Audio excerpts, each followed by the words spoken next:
సూటిగా ప్రస్తావన చేయలేక వాటిని సామెతల రూపంలో మన సమాజానికి అందించారు.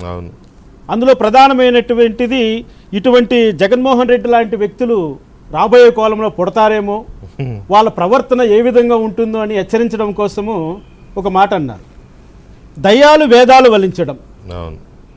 అంటే ఇక్కడ దయ్యాలు వేదాలు వల్లించడం అన్న సామెత ఈ యొక్క ట్వీట్కి ఏదైతే ఉందో ఇది 100కు 100% సూట్ అవుతుంది.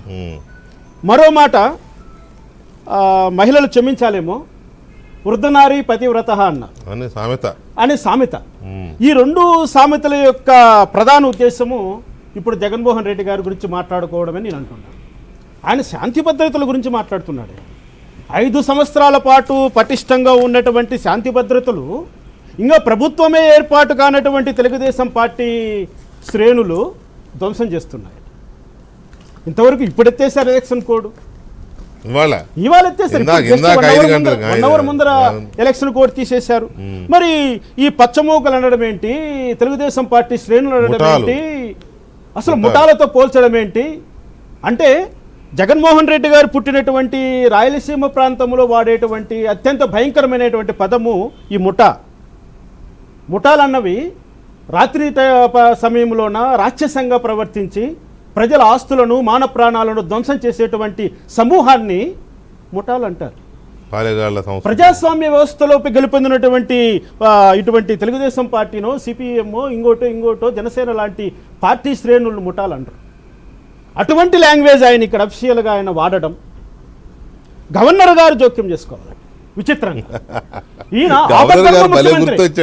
ఇక్కడ Jaganmohan Reddy as a now is ఆపద్ధర్మ ముఖ్యమంత్రి. ఈయన ముఖ్యమంత్రి, ఈయనకు ఇంకా కొన్ని బాధ్యతలు రాజ్యాంగం కట్టబెట్టింది. అయ్యా, కొత్త ముఖ్యమంత్రి గారు ఆఫీస్కి వచ్చే వరకు మీరు పాత ముఖ్యమంత్రిగా కొన్ని ధర్మాలు నెరవేర్చడం కోసం ముఖ్యంగా లా అండ్ ఆర్డర్, ఇక్కడ ముఖ్యంగా లా అండ్ ఆర్డర్ అనే సమస్య లేవనెత్తకుండా ఇప్పుడు ఈసీ పరిధి దాటిపోయింది. ఇంకా గవర్నర్ గారి యొక్క అనుమతితో ఈ ఆపద్ధర్మ ముఖ్యమంత్రి కొన్ని సంతకాలు పెట్టడానికి ఆయన ఉండాలి కొన్ని ఫైల్స్ పైన. మరి ఇటువంటి సమయంలో నువ్వు ఇటువంటి ట్వీట్ చేయడము, నువ్వు ఇండైరెక్ట్గా ఏదైతే మొన్న సజ్జల రామకృష్ణారెడ్డి గారు కౌంటింగ్ సమయంలో రూల్స్ లేవు, రచ్చాలేదు, రౌడీజం చేయండి అని పబ్లిక్గా చెప్పినటువంటి నీ సజ్జల రామకృష్ణారెడ్డి, నీ సలహాదారు, నీ మీద షాడో ముఖ్యమంత్రి ఆ రోజు ఆ మాట అన్నాడు.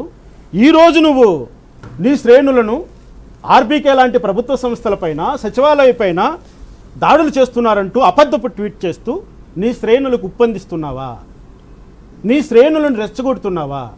నీ శ్రేణుల చేత ప్రశాంతంగా ఉన్నటువంటి ఈ వాతావరణాన్ని ధ్వంసం చేసి నువ్వు మరొక అరాచకమైనటువంటి పరిపాలన చేస్తున్నాను సృష్టించడానికి నువ్వు ఇండైరెక్ట్గా నీ శ్రేణులను ప్రోత్సహిస్తున్నావా? నేను ఒకటి అడుగుతున్నా, శాంతి భద్రతలు, లా అండ్ ఆర్డర్ అన్నది ఏ రోజైనా నువ్వు చదువుకున్నావా? నువ్వు ఎక్కడ ఆడుకున్నావయ్యా? చెట్ల కింద గోలీ బచ్చాలు ఆడుకున్నవాడు, గోళీలు ఆడుకున్నవాడు, బిల్లంగోళ్ళు ఆడుకున్నవాడు నువ్వు పులివెందుల చుట్టుపక్కల. నీకేం తెలుస్తుంది ఈ చట్టాల గురించి? 10వ తరగతిలోనే పరీక్ష పత్రాలు దొంగలించినటువంటి దొంగ నువ్వు. నీకేమి తెలుస్తుంది శాంతి భద్రతల గురించి? చదువుకోమని అమెరికాకు పంపిస్తే తిరుగుటప్పాలు ఎన్నుకొచ్చి రాక్షసత్వంగా చేసుకున్నటువంటి వాడికి నీకు రాజ్యాంగం గురించి ఏం తెలుస్తుంది? లా అండ్ ఆర్డర్ గురించి ఏం తెలుస్తుంది? నేను ఒక క్వశ్చన్ అడుగుతున్నా. ఈ 5 సంవత్సరాల సమయంలో నువ్వు ముఖ్యమంత్రిగా ఈ ఆంధ్రప్రదేశ్ను పరిపాలించిన సమయంలో ఏ రోజైనా, ఇప్పుడే గవర్నర్లు పెద్దలు అన్నారు మన రెడ్డి గారు, ఏ రోజైనా నువ్వు ఒక్క సమీక్ష చేశావా? అసలు లా అండ్ ఆర్డర్ యొక్క పరిధి నీకు తెలుసా? నేను అడుగుతున్నా. నీకు తెలిసిందల్లా నీ పోలీసులను నీ పాలేగాళ్ళగా వాడుకోవడం, నీ పోలీసులను నీ పార్టీ కార్యకర్తలుగా వాడుకోవడం, నీ పోలీసులను నీ అక్రమాలకు వాళ్ళ ఒక బ్యారికేడ్లుగా వాడుకోవడం తప్ప ఈ యొక్క లా అండ్ ఆర్డర్ ఈ వ్యవస్థ అన్నది ఏ విధంగా పటిష్టంగా ఉందో